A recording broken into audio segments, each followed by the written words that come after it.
Oui, je pense qu'on peut contextualiser sur ce discours que je pense que pas mal de gens connaissent. Du coup, c'est le discours de Gary Yourceky, qui est un militant animaliste, on pourrait dire, et surtout vegan. Pro-vegan, ouais, on peut dire ça. Ouais. Je crois que ce speech il a été fait aux États-Unis il y a 10 ans. Moi, je l'ai écouté il y a 4 ou 5 ans, je crois déjà. J'en ai vaguement des souvenirs, mais je crois qu'il m'avait pas mal convaincu à l'époque. Enfin, genre, il parle très bien et il a un certain charisme, quoi, qui fait qu'on peut, je pense, on peut facilement se laisser entraîner dans le truc. Mais avec le recul et des nouvelles connaissances, il dit quand même des trucs qui sont un peu claqués au sol des fois. Ah, en interview, je sais pas, mais en interview, dogmatique, ouais. bah, je pense que c'est vrai. Enfin, il est dogmatique. En tout cas, il utilise beaucoup d'arguments fallacieux Ouais, et ça. il est convaincu. C'est une vision assez problématique pour défendre le véganisme où c'est le véganisme c'est bon sur tous les points et on n'accepte jamais le moindre petit inconvénient, comme si on acceptait que le véganisme n'était pas miraculeux sur la santé, était un frein. Alors que non, on peut très bien dire que le véganisme n'est pas rien que le fait qu'on puisse vivre en bonne santé.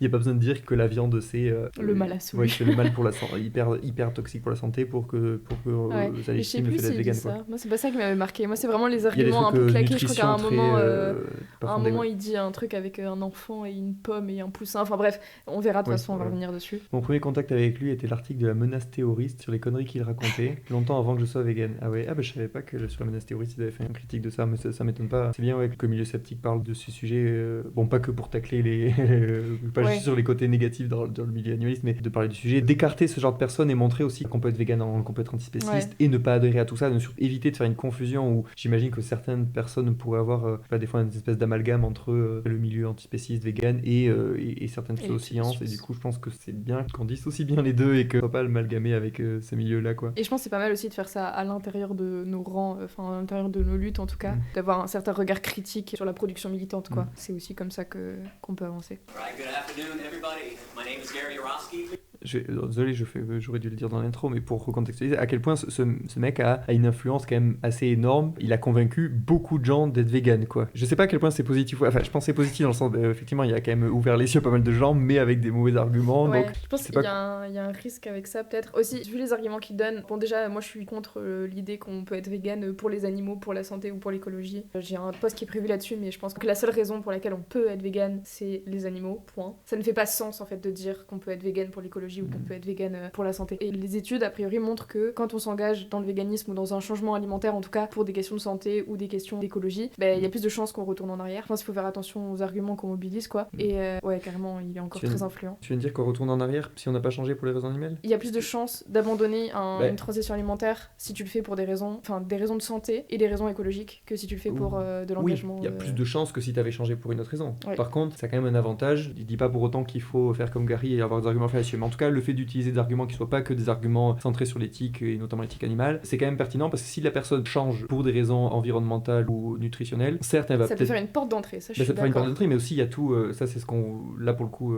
sur les études sur la dissonance relative à la viande dont je serais amené à en reparler sur la chaîne, tout ça montre que si on a une difficulté à se remettre en question, on rationalise et quand on mange de la viande, c'est difficile d'admettre qu'il y a un problème avec l'exploitation animale, quoi. On va avoir tendance à la justifier. Mais si on arrête de manger de la viande, même si c'est pour d'autres raisons, on va moins avoir de raisons de justifier ce comportement et du coup on va être plus à même d'accepter qu'il y a un problème et du coup de devenir vraiment vegan et pour les animaux ensuite. Je pense que moi j'entre dans ce cadre-là où moi à la base quand j'ai changé c'était pour vraiment des raisons purement environnementales, quoi. Et après c'est allé assez vite, quoi, où au final j'étais vegan et je sais plus à quel point j'utilisais des arguments environnementaux puis éthiques, mais en tout cas ça s'est fait un peu dans la foulée. Et peut-être que si j'avais pas eu les discours écolos, je sais pas, est-ce qu'à l'époque j'aurais été sensible aux discours éthiques, aucune idée, mais peut-être pas, quoi, j'en sais rien. Juste ce que je voulais dire, c'est que pour moi ça fait pas sens de les mettre au même niveau, mais je crois pas que ce soit ce qu'il fait. Je crois que c'est assez centré sur les droits des animaux. Ça remonte, mais il me semble que il est quand même assez focus sur l'animalisme, quoi. Mais l'autre chose que je voulais dire surtout, c'est que je pense qu'avoir des arguments claqués, ça fragilise le mouvement en fait, parce que du coup c'est des arguments qu'on risque en tout cas de ressortir, ça entache notre crédibilité, quoi. Du coup moi ça me fait un peu tiquer quand il y a des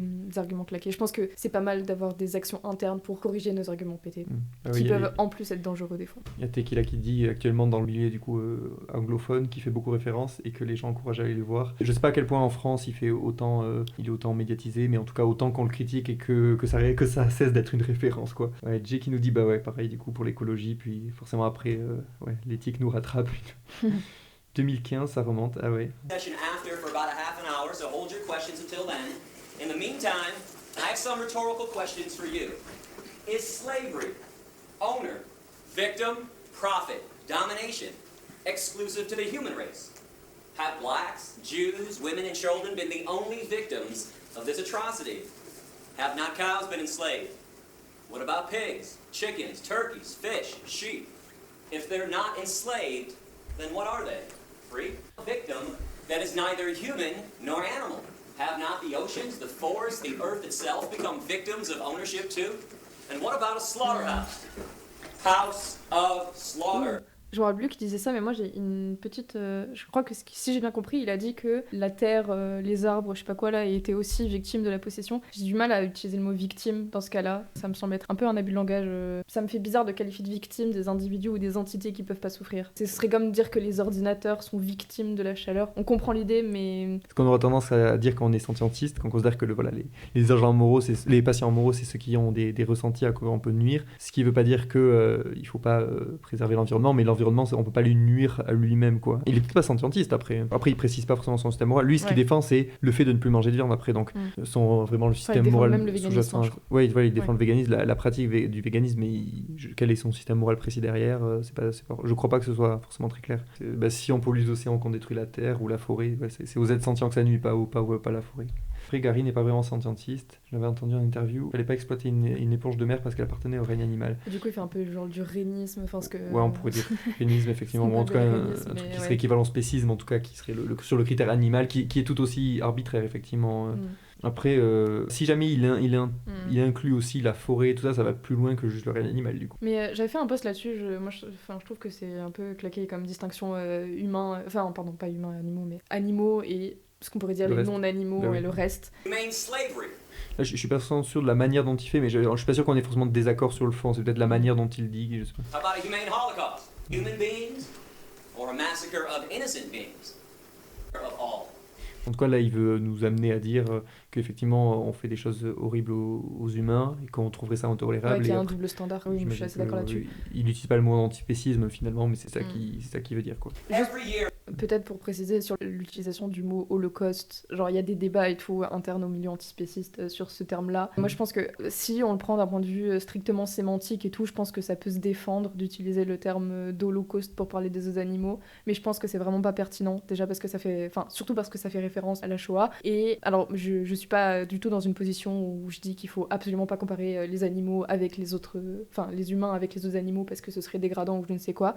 Genre clairement je vois pas comment ça s'appuie sur autre chose que du spécisme, du coup c'est pas ma position, mais en tout cas je pense que par rapport à la Shoah, enfin faire une comparaison entre l'Holocauste au sens de la Shoah et l'exploitation animale, c'est pas pertinent parce que l'objectif n'est pas du tout le même. Dans le cadre de la Shoah, en fait, le but c'est d'exterminer une population spécifique, alors que dans l'exploitation animale, il y a vraiment une idée de faire reproduire des individus pour continuer à les exploiter. Pour moi, c'est pas du tout la même dynamique, et du coup je pense que c'est assez trompeur de comparer les deux, même s'il y a certains points spécifiques sur lesquels on peut faire des parallèles éventuellement, mais en tout cas comparer les deux tels quels, je pense que c'est pas pertinent. Et je pense que ça dessert la compréhension qu'on peut avoir des oppressions et des luttes. Je pense que c'est contre-productif en fait. Sans compter que, comme pour les termes comme viol, meurtre, esclavage, etc., qui, je pense, se défendent plus, ça peut quand même être choquant pour les gens et du coup, je pense qu'il faut faire attention aussi au contexte dans lequel on les utilise. Athlétique avait fait un débat avec, je crois que c'était un professeur de linguistique, je crois qu'Athlétique défendait l'Holocauste, l'usage de ce mot. Je sais plus les arguments, donc je voudrais pas dire de bêtises, ça se trouve en plus il a changé d'avis là-dessus, j'en sais rien, mais voilà, je voudrais pas lui mettre des mots. Moi je pense que d'un point de vue strictement mais... sémantique, ça peut se défendre, mais je pense que ça renvoie tellement à quelque chose qui n'a pas grand-chose à voir en termes d'oppression avec l'exploitation animale que ça me semble pas pertinent. Enfin, c'est surtout ça, quoi.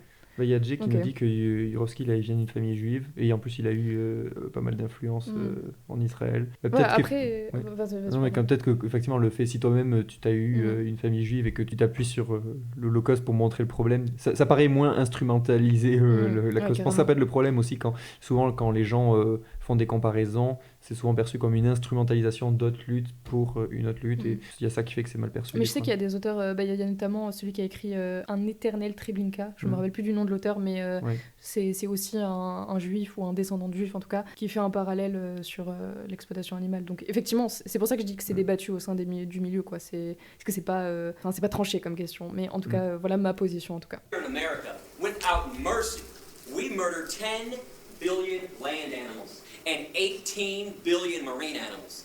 Not for health, survival, sustenance, or self-defense. People eat meat, cheese, milk, and eggs for 4 reasons: habit, tradition, convenience, taste. Vegans, like vegetarians, do not consume the meat of any lame. C'est marrant parce que là, il y a une erreur de traduction, on pourrait se dire, où vegan est traduit par végétalien, alors qu'en français, on a végétalien et vegan, et que ça désigne pas la même chose. Enfin, là, vegan devrait être traduit par vegan aussi, mais bref, petit détail sémantique. And or marine animal. Vegans, however, unlike vegetarians, also refrain from eating cheese, milk, eggs, honey, or any animal product whatsoever. We also don't wear animal skins, no fur, leather, wool, silk, or down. Il parle bien de I véganisme. want to let y'all know that I was not raised vegan. I ate meat, cheese, milk, and eggs for around 25 years. Or some hippie with a closet full of tie-dye shirts. I'm not a Republican, a socialist, or a fascist. I'm an activist. Root word is active. I've been banned from 5 countries so far and arrested 13 times. Je suis politique, ouais. Il y avait une vibe un peu. Oui. En tout cas, il voulait... Ouais, j'imagine que c'est plus un truc stratégique de se refuser des étiquettes. Après, ça c'est quelque chose que je peux trouver un peu problématique d'une personne qui est juste végane, qui est militante, juste animaliste et qui du coup ignore l'autre lutte et qui va dire je suis pas du tout encarté dans d'autres parties. Là, s'en servir d'argument pour dire... peut-être pour parler, essayer de parler à n'importe qui, comme ça, qui que vous soyez, qu'importe nos autres désaccords ou quoi, juste, voilà, on parle d'animalisme. Peut-être que stratégiquement, peut-être que ça peut servir à toucher du monde. Moi, ça me pose un peu souci de pas se positionner sur les autres luttes en général, mais bon. Enfin, surtout de le revendiquer, parce que Ouais. qu'on parle pas des autres luttes dans une conférence qui est spécifiquement dédiée au véganisme, ok, mais là, d'être dans un truc un peu Ouais. revendicatif de je ne me définis pas comme tel, bon, Ouais. je suis un peu dubitatif. Mais bon. Am I supposed to believe that every body part on an animal functions just like it's supposed to? Except the brain? Those lies are thick. The propaganda from the animal... Ouais. Je suis pas très fan de l'argument, genre... pour moi, c'est pas un très très bon argument, dans le sens où... alors, si je comprends bien ce qu'il veut dire, il dit qu'en gros, on peut faire un parallèle sur plein d'organes Tu veux que je mette un que arrière nous, on a... Non, t'inquiète. Que si, de toute façon... Bon, bref. Ouais, que nous, on a, genre, les jambes ou, je sais pas, les poumons, enfin, peu importe. Et que les animaux les ont aussi, qu'il y a la même fonction. Et que du coup, pourquoi ça marcherait différemment pour le cerveau? Alors, certes, on peut faire des analogies, mais le fait est que les structures cérébrales sont pas forcément identiques, en fait. Il y a des structures, en fait, qui peuvent être différentes. Et pourtant, ça ne veut pas dire qu'ils ne fonctionnent pas d'une manière plus ou moins identique, quoi. Donc, ouais, je suis pas très fan de l'argument parce que ça peut facilement se retourner dans l'autre sens. Et dans un sens comme dans l'autre, ça me semble moyennement pertinent. Mieux vaut se baser sur les études qu'on a, plutôt que de faire des inférences comme ça un peu à la louche. Mais bon. I mean, when was the last time you turned on TV and saw a commercial for shiitake mushrooms? Voilà, il a pas tort là-dessus sur le fait qu'il y a quand même une grosse propagande, qui est des lobbies qui ont quand même... Effectivement, il y a beaucoup de publicité. Les publicités, c'est sûr que c'est souvent pour du fromage et de la viande. Et, enfin, remarque, il y a les pubs bons duels. Mais c'est vrai que les pubs pour... Je regarde pas la télé, je sais pas. Ouais. Non, mais t'as déjà vu la télé dans ta vie, quand même. Oui, mais Ouais, du coup, non. c'est... Ouais, bon. Et c'est vrai que les lobbies En tout cas, les de la pubs, viande, tout ça. il y a la publicité, mais au travers aussi le poids économique qu'ils ont aussi sur potentiellement des décisions politiques. Mais il a raison là-dessus. Ça me fait penser aux pubs... C'était pas naturellement flexitarien, mais c'était un truc comme ça. Genre, Oui, en c'est Occitanie, ça, il y avait eu tout un truc de de pub sur le flexitarisme. Oh là là. naturellement C'était flexitarien, terrible, ouais, c'est ces le truc pubs. d'Interbev. Ça pique ça, ouais. Ah ouais, c'était- Interbev, ils ont du... Enfin, Ils ont du c'est fric. que tout le rôle d'Interbev, c'est faire que de la com là-dessus. Ouais. Je crois qu'il y a tout un site naturellement flexitarien où ils donnent Mm. plein de recettes et en fait, t'as que des trucs avec que de la viande en fait.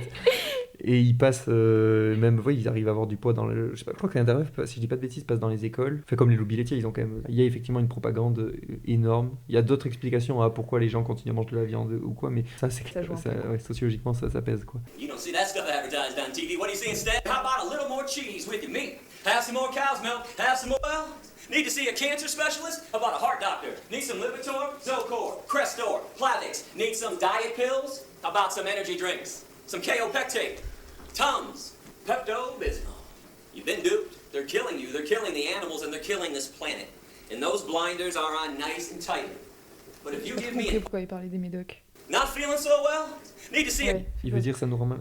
Je crois que ce qu'il veut dire, c'est qu'il y a de la propagande pour les produits carnés, et puis ensuite, comme les produits carnés nous rendent malades, il y a de la propagande pour Ouais. les médocs et tout. Il y a une vibe. Si c'est ça, il y a une vibe complotiste quand Ouais, même. on est Dire- d'accord. dire, J'allais dire ça. genre volontairement, on vous fait manger de la viande pour vous rendre malade et vous vendre des médocs derrière. Ouais. Pour moi, en fait, Ouais. ça marcherait si c'était les mêmes lobbies, les mêmes entreprises qui bénéficiaient des deux systèmes, mais de là à ce qu'il y ait une organisation pour que ça se passe comme ça... They're killing you, they're killing the animals, and they're killing this planet. And those blinders are on nice and tight. But if you give me an open mind today, that's all I ask for, an open mind. I'm gonna take your blinders right off. My goal is simple. All I want to do is reconnect people with animals, awaken some emotions and some feelings and some logic that has been buried and suppressed intentionally. C'est marrant qu'il dise ça parce que il me semble, alors de mémoire, que son discours est assez basé sur l'appel à l'émotion et ce genre de choses. Alors, stratégiquement, je pense que ça peut être pertinent parce que, bon, voilà. Mais je pense qu'il y a un risque à être trop dans un truc d'appel au sentiment sans faire trop appel à la logique et à des arguments, en fait, tout simplement. Oui, ça doit être ça qu'il cherche à faire. Oui. Mais il y a Abraxas qui nous dit, ils sont assez potes, donc j'imagine que tu parles du lien entre le lobby laitier, le lobby Okay. la viande et les lobbies pharmaceutiques, surtout dans la société américaine. Et peut-être qu'effectivement... J'avoue que je connais pas trop le système aux États-Unis. Peut-être oui. que c'est vrai que le réflexe que j'ai eu, effectivement, c'est de me dire où il y a une vibe complotiste, mais si ça se trouve, il y a du vrai, il y a vraiment des accointances entre les milieux. Peut-être qu'il a raison, en vrai, il faudrait voir, mais c'est vrai que on est peut-être trop en mode méfiance parce qu'on sait qu'il est pas très rigoureux, mais peut-être qu'il a raison et il faudrait voir, faudrait le démontrer peut-être. And the reason why I say reconnect, it's because each and every person in this room used to be a real animal rights person at one time, a true animal lover, and a real friend of the animal kingdom. Ouais, moi j'ai du mal avec cet argument de dire... En vrai, je comprends la logique de dire les gens qui aiment les animaux devraient être véganes. Genre, oui, c'est logique. Mais je pense qu'il faut faire attention avec cet argument parce que déjà, quand les gens ils disent qu'ils aiment les animaux, en général, ils ont déjà un biais spéciste. Et je pense que ça peut amener à un argument inverse, ou en tout cas une supposition inverse qui est que tous les véganes sont des amis des animaux ou des amoureux des animaux. Et je pense que ce discours, il est assez bancal. J'ai fait un post là-dessus, mais en gros, l'idée... Enfin, en tout cas, ma critique, c'est de dire que ça revient à dire que c'est une question de choix individuel. Genre que si t'es végane parce que t'aimes bien les animaux, bah moi je m'en fous des animaux, donc j'ai pas à être végane, j'ai pas à être antispéciste, voilà, enfin, genre, c'est juste ça. C'est juste chacun a les sentiments qu'il a, quoi. Et je trouve que ça dépolitise vachement aussi la lutte antispéciste. Genre, on voit bien à quel point c'est absurde. C'est un peu comme dans le féminisme de dire tu devrais être sympa avec les femmes parce que t'as une mère et une sœur, tu vois bien qu'elles souffrent de la société sexiste. Oui, mais en fait, même si t'avais pas de mère et pas de sœur, ou que tu détestais ta mère et ta sœur, bah, ça changerait pas qu'il faudrait lutter contre le sexisme. Et je trouve qu'il y a un peu cette vibe-là de dire fais appel à tes sentiments personnels pour te rendre compte à quel point c'est mal. Ouais, c'est vrai que le fait de parler d'éthique, forcément je suis plus... Peut-être que stratégiquement faire appel à l'émotion ça peut être utile, mais je préfère aussi faire appel à l'éthique et dire peut-être que par exemple moi, je sais pas, on pourrait dire la plupart des gens ont moins d'empathie pour les poissons que pour... d'autres animaux, pour autant, ça veut pas dire qu'il faudrait pas se préoccuper des poissons. Et forcément, vu qu'on a moins d'empathie pour les poissons, ça vient vraiment en dernier et on va d'abord... Il y a souvent le truc d'arrêter de manger d'abord les veaux, voilà, les trucs qui sont un peu plus attachants, quoi. Ouais, je pense que c'est ça, c'est que stratégique. Il y a quelqu'un qui dit dans les commentaires que les arguments éthiques m'ont moins atteint que le compteur du planétoscope. Effectivement, je pense que c'est peut-être plus difficile de ramener les gens à nous quand on fait pas appel à des émotions fortes, mais moi je suis pas contre mobiliser les émotions pour faire passer un discours ou quoi, je pense que c'est des outils utiles, mais ce que je veux dire c'est que je pense qu'il faut faire attention à quel point on les mobilise et dans quel sens on les mobilise, parce que ça peut avoir des conséquences, enfin je pense que ça peut se retourner un peu contre la lutte, quoi. When we were young, when we were kids, man, we used to be in awe of animals. They used to make us laugh and giggle and smile. They made us pretty happy. And there was a time in our lives when we would do just about anything in the world to make them happy as well, to protect them from cruelty. Alors là, ouais, moi je suis d'accord pour dire que le spécisme il est construit, enfin ça c'est quelque chose on le sait, c'est construit, c'est quelque chose qui s'apprend, les enfants naissent pas spécistes, mais j'ai un peu du mal avec le fait de rassembler les animaux dans un groupe homogène, parce que déjà, même assez petits, les enfants font déjà des distinctions entre les animaux domestiques, les animaux qu'on peut manger, ceux qu'on peut pas manger, etc. Donc même si c'est grandement culturel, ça commence tôt en fait, cette construction culturelle du spécisme. I mean, if somebody was mean to an animal in front of us when we were little, we would have screamed and cried. And that's because we all used to understand right from wrong when it came to the treatment of animals. Until somebody told us and taught us differently. You better believe somebody told us to ignore their suffering, to mock and excuse their pain and their misery, to make fun of their very existence.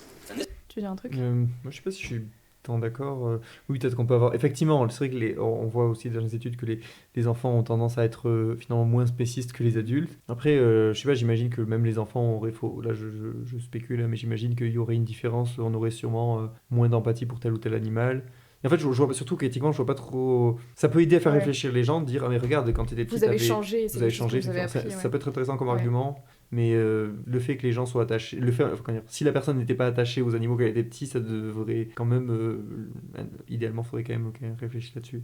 Mais bon, remarque, peut-être que je dis ça, mais en vrai, ça peut quand même être un bon argument pour faire réfléchir les gens. C'est stratégique, je pense pas que je pense pas que ce soit son argument, mais je pense que stratégiquement. Et ça me fait penser à un texte dans les cahiers antispécistes de David Olivier qui s'appelle Bambi a froid. C'est un texte que j'aime bien et qui répond à je crois que c'est la Fédération anarchiste, enfin en tout cas un groupe anarchiste qui a dit en gros l'antispécisme pas dans nos rangs, genre on parle pas d'antispécisme. Et il y a tout un développement sur l'idée que, David Olivier en tout cas développe l'idée que souvent la question du droit des animaux, ou de l'éthique animale, c'est rattaché à quelque chose de féminin et surtout d'enfantin. Il y a aussi un dénigrement par le fait qu'on les rattache à quelque chose d'enfantin. C'est d'où le texte, d'où le titre de Bambi à froid, voilà. Bref, je vends très mal les articles, mais allez le lire, il est bien. Il y a quelqu'un qui dit que ça a progressé dans le milieu anar, j'en suis ravie. Je pense que c'est une bonne chose. D'accord. Ah oui, j'ai l'impression aussi que dans les milieux de gauche, ça progresse dernièrement quand même. Ça n'a pas pris une ampleur gigantesque non plus. Les premiers lives, ce qui a fait qu'on se retrouve sur Twitch, c'était qu'il y avait des personnes qui sont qui se disent de gauche en tout cas, et qui sont de gauche sur certains sujets, et qui étaient à la masse sur cette question. Après rien que là, c'est la fête de l'humain, je crois, il y avait les saucisses véganes qui ont eu du succès. Il y a plein d'exemples comme ça où dans les milieux de gauche ça progresse, et oui, ça c'est cool ça. What's up here on the screen, right below vegan, the word species, with an ism attached to it, and I want to define this word as the unethical, unprincipled point of view that the human species has every right to exploit, enslave, and murder another species. And all because we believe that our species is so more special, so more superior than the other ones. We're the only ones that count, and we're the only ones that matter. Now, correct me if I'm wrong, but that line of thinking, that thought process, that is the basis of all forms of discrimination. En vrai, là, pour l'instant, je trouve ça carré, ce qu'il dit. Effectivement, il y a toujours ce suprémacisme d'un groupe par rapport aux autres. Non, il a raison, du coup. One group saying and thinking they're more special than everyone else, and they proceed to exploit them, oppress them, denying them their right to be free. They treat them like property, they enslave them in many cases, and in many other cases, they murder them with premeditation and without penalty. And understand something essential about discrimination. It is never okay to be picking and choosing which forms of discrimination to be opposed to. Which ones to say are evil. En vrai, il a trop raison là-dessus, je trouve. En fait, je m'attendais pas à valider autant son discours. Je pense que j'ai en tête je pense qu'il y a des bonnes choses. Mais effectivement, là, ce qu'il dit, je trouve ça intéressant parce que j'ai l'impression qu'on le cible peut-être pas assez. Des fois, c'est ce truc de choisir. On pourrait dire ça à pas mal de gens de gauche, de choisir les discriminations comme forcément souvent les trucs qui nous concernent, on est contre. Moi, si je prends un exemple d'une personne qui avait dit ça il y a longtemps, voilà une personne qui est prolo comme la plupart des gens, quoi, et qui critique surtout le problème financier et tout, mais par contre, a aucun souci avec l'homophobie. Forcément, quand soi-même on n'est pas concerné, c'est le truc de les luttes qui nous concernent.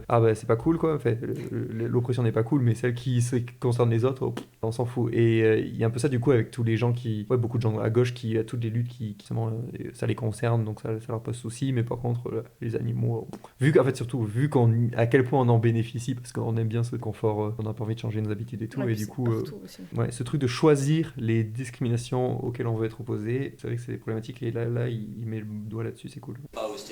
Which ones to say are evil, racism, and which ones to say are okay, speciesism. Discrimination is evil on its foundation, or it's not. Cannot have this one both ways. It doesn't work like that. I want to ask you to use some empathy right now. And when I say empathy, what I'm saying is place yourself in the position of the animals and start to view this issue from the animal's point of view, from the victim's point of view. When you examine any form of injustice, whether humans are victims or animals are victims, please remember the victim's point of view. If you are not the victim, don't examine it entirely from your point of view, because when you're not the victim, it becomes pretty easy to rationalize and excuse cruelty, injustice, inequality, slavery, and even murder. But when you're the victim, things look a lot differently from that end. Now I want to show a graphic 4-minute video right now about what goes on inside of a slaughterhouse. On va peut-être passer cette I séquence. won't eat meat, cheese, milk, and if you do feel the need to turn away or close your eyes, then why is it good enough to ask yourself a question? If it's not good enough for my eyes, then why is it good enough for my stomach? Ça, non. Je sais pas si vous avez eu le temps de lire, mais il dit si c'est pas assez bon pour mes yeux, pourquoi ce serait bon pour mon estomac. Et là-dessus, ça me rappelle un peu certains arguments TERF qui montre des images de phalloplastie ou ce genre de choses, en disant regardez à quel point c'est ignoble et tout. Et je me dis, mais on pourrait faire la même chose avec, je sais pas, une opération du cœur pour sauver des gens, ou une opération du genou. Enfin, en fait, on pourrait faire ça avec n'importe quelle opération de chirurgie et dire, bah regardez, c'est dégueulasse, donc c'est vraiment pas bien. Ce serait un non-sens total. Enfin, genre, se baser sur le dégoût pour définir ce qui est éthique ou pas, c'est hyper fallacieux comme argument. C'est vrai que le parallèle médical est intéressant. La plupart des gens ne voudraient surtout pas voir la moindre opération. Il y a plein Moi, de j'ai gens, pas envie de voir des opérations, mais je suis bien voilà, contente de pouvoir en bénéficier si j'en ai besoin, quoi. Genre, enfin bref, je trouve cet argument vraiment mauvais. Effectivement. Surtout dans bon pour mon... Là, il parle même pas d'éthique, il dit bon pour mon estomac. J'ai l'impression qu'il y a aussi un truc de nutrition, du coup. Et on peut très bien trouver un truc moche et que ce soit très sain pour nous. Oui. Tout dépend de ce qu'il veut dire par dans mon estomac. On pourrait l'interpréter comme un truc nutritionnel et pas forcément éthique. Mais je pense qu'il y a un peu des deux qui veut dire. Mais en tout cas, c'est clair que c'est pas un bon argument dans les deux cas. Moi qui ai glandé sur des sites gore, ça m'aurait pas convaincu. Ouais, les images choquantes, ça convainc pas tout le monde. Bon, ça convainc certaines personnes tout de même, mais c'est sûr qu'il y a des gens à qui ça convainc pas. Et après, voilà, je pense que typiquement, moi je pense que voilà, j'étais socialisé comme un mec, et donc je pense qu'on est peut-être.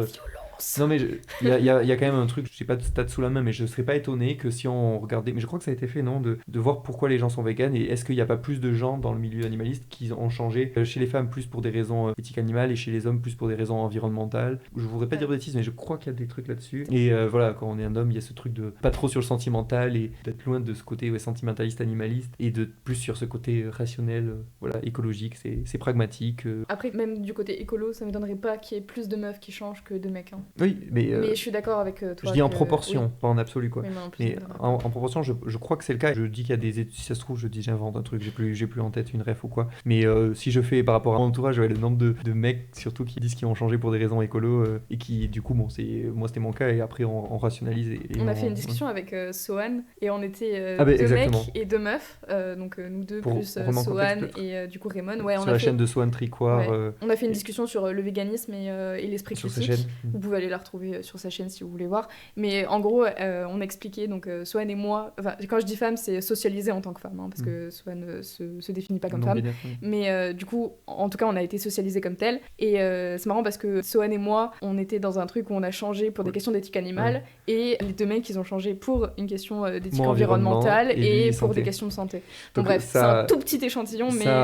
ça va dans le sens de... En tout cas, ça m'étonnerait pas que ce soit un peu ce modèle-là avec mon déchet. Ouais. Instead, they show you smiling cartoon caricatures of animals singing and dancing and playing. Là, il y a pas tort aussi, effectivement, dans la publicité qu'on parlait tout à l'heure, mais effectivement, alors laver le cerveau, je sais pas si c'est un point moins fort, mais en tout cas, c'est vrai que ce truc de montrer les animaux heureux, bien notamment le truc de la suicide food et tout. Bon, il y a Axel Pleyoubror, qui est une sociologue qui a fait une analyse sur ce qu'elle appelle le publispécisme, donc les publicités qui entretiennent le spécisme, et elle décortique un peu les éléments qui sont mis en place pour valoriser la consommation de viande. There are no less than 5,000 inside these trucks. Est-ce que la comparaison avec des camps de concentration... Ouais, c'est toujours la même critique qu'on peut faire pour l'Holocauste, c'est que je pense que c'est pas les mêmes dynamiques et que du coup c'est pas pertinent de les comparer parce que c'est pas le même système en fait. Du coup je suis pas très convaincue par la comparaison. Living beings are in, alive, against... Do you know what's more insane than that? Meat eaters. Walking around like their lifestyle isn't causing any harm.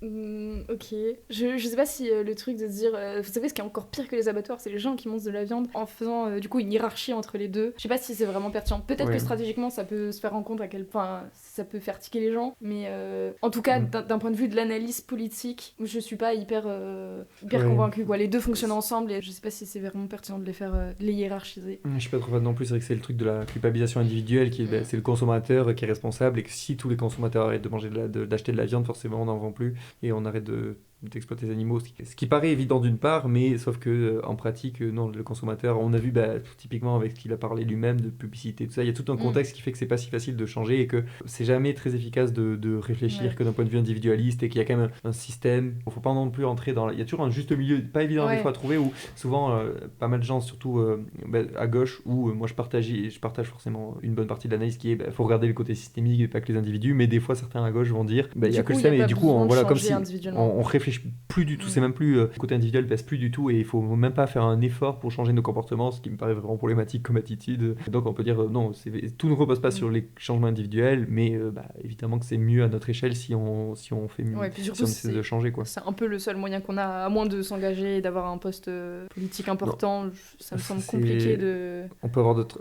ça, c'est bon, aussi une autre question un peu plus compliquée, mais je pense que tout dépend si ça y aurait tellement de choses à dire là-dessus. Mais bref, en tout cas, sur le changement individuel, surtout que même si on admet que, évidemment, je pense aussi que ça serait mieux que les gens soient véganes, mais dire que les individus en tant que personnes, genre que c'est eux, ils sont pires que les institutions, que les abattoirs ou quoi. Je sais plus comment il a formulé. Je suis pas forcément fan de cette approche, quoi. Like it's normal and natural to be consuming violence and death. Comme si c'était normal et naturel de consommer de la moi j'ai viande. envie de dire oui. Oui, Genre, ça dépend quel sens on le prend. Si on le prend dans le sens descriptif, oui c'est normal en fait. Tout le monde dépend ce qu'on mange veut de dire la par viande. normal. Dans le sens c'est la norme. Voilà, Quoi. tout le monde mange de la viande, donc oui, à ce titre-là c'est normal. Après là je pense qu'il prend d'un point de vue prescriptif. Genre effectivement on peut dire que ce n'est pas normal dans le sens où c'est pas éthique. Quoi. Je pense que c'est ça qu'il veut dire, mais... Je pense qu'il veut dire dans le sens où on le questionne pas trop, c'est normal, c'est nécessaire, et c'est effectivement les justifications qui reviennent souvent. C'est pour dire c'est un peu un impensé parce que ça paraît une évidence. Après, je sais pas, je pense qu'il serait d'accord pour dire... Là, on pourrait très bien rétorquer, oui, mais c'est naturel, oui, sûrement que le manger la viande, c'est naturel, j'en sais rien. Tout dépend qu'est-ce que ça veut dire le naturel. C'est un terme qui est contestable, mais j'imagine qu'il pourrait être d'accord là-dessus. But veganism, this is now a chance to actually walk the compassionate, peaceful you are. This is a chance for a personal revolution, to leave your mark on this planet by causing the least amount of harm possible. Always. Le truc un peu d'être un sauveur et tout, je suis pas hyper fan du discours de dire que tu vas changer le monde en faisant ça. Non, en fait, pour moi, on devrait le voir juste comme déjà quelque chose de stratégique et puis juste t'as pas à faire, quoi, si on peut résumer ça comme ça. Mais après, je pense que en peut-être soi, que ça peut motiver les gens, hein, mais... Je suis pas très fan de la manière dont il dit, mais je pense en soi, on pourrait lui donner raison sur ces dernières minutes. Ce qu'il dit est plutôt juste, mais il y a toujours une manière de faire très culpabilisante et tout que j'ai pas très fan. Pour moi, c'est un peu la forme, c'est un peu très, c'est un peu comme les formations AV qui sont très dans la culpabilisation et tout. Je suis moyen fan de ça.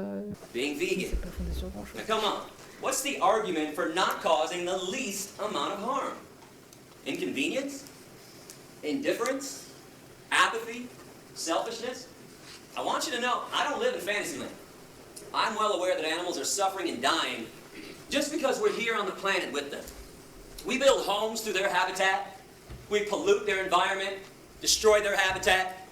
Is there a reason we have to maximize the suffering and maximize the cruelty and the death that they already endure by eating them on top of it all? You want to talk about pouring salt into somebody else's wound.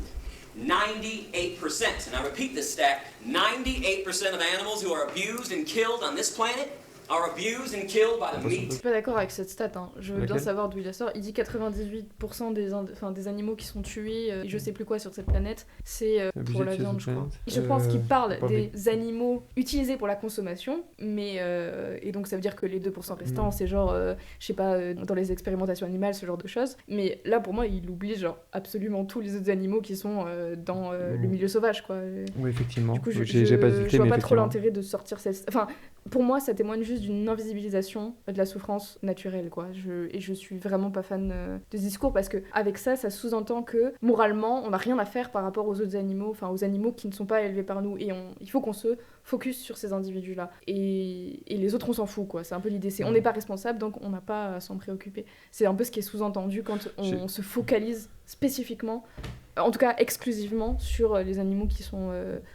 exploité par les humains, quoi. Du coup, je suis pas très fan de cette stat. Moi, ce qui me pose souci dans cette stat, est-ce qu'on est responsable de, je sais pas, de 50% ou de 20%? En fait, je trouve que c'est un peu inintéressant dans le sens où la question c'est est-ce qu'on est responsable de, je sais pas, de la mort et de la souffrance de tant d'individus? Il faudrait qu'on le réduise. Est-ce que le fait qu'il y en ait plein à côté qui soient pas de nous, genre le fait qu'il y ait encore plein de victimes, genre 150 fois plus que sur Terre, qu'il y ait tout ça sur Mars, et qu'on n'est pas responsable, ça changerait pas notre implication des victimes actuelles vu que ça reste. Donc, je trouve que c'est une stat vraiment inintéressante et le fait d'appuyer là-dessus.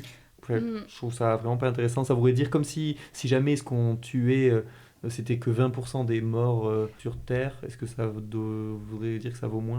Moi, je suis moyen d'accord avec toi sur le fait que les chiffres, on s'en fout. Alors, peut-être que je suis devant un procès d'intention, je sais pas si c'est vraiment ce que t'as dit, mais en tout cas, c'est comme ça que j'ai compris. Pour moi, les chiffres, ils sont pertinents dans le sens où, quand tu veux hiérarchiser, c'est important de savoir c'est quoi Évidemment, en fait, là, tu vois, sur l'industrie de la viande, je pense que c'est carrément urgent parce que c'est là où il y a le plus de victimes, où il y a énormément de souffrance, etc. Enfin, il y a un truc de...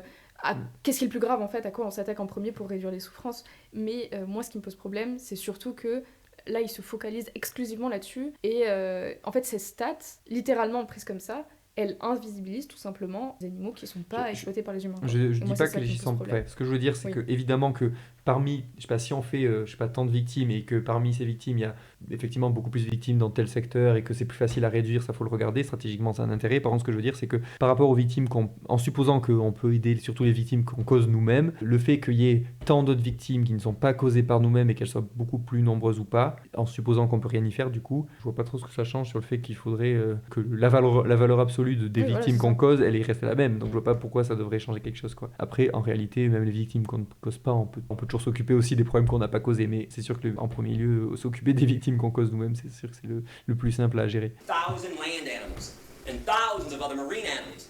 Those are USDA stats. And I seem to think a lot of people eat animals because we've all been told that humans are carnivores, we're omnivores, we're meat eaters, and we're supposed to be doing this.